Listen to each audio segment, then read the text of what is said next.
All-in-one na cafe restaurant dito sa Santa Maria, Bulacan na babalik-balikan nyo dahil nga nandito na lahat ng cravings nyo. Kaya naman, tara! For today's Mom's Foodie Journal nga ay pinuntahan namin ang Slice and Grind Cafe Restaurant na matatagpuan nyo sa Barangay Poblacion, Santa Maria, Bulacan, malapit sa munisipyo ng Santa Maria.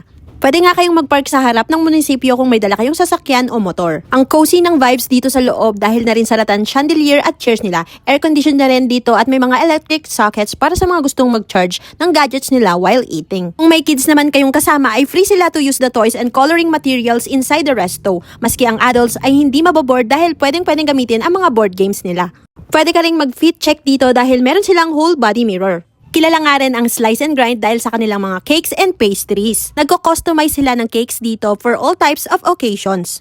Available dito ang iba't ibang klase at flavor ng cakes and pastries. Name it all, meron yan sa kanila.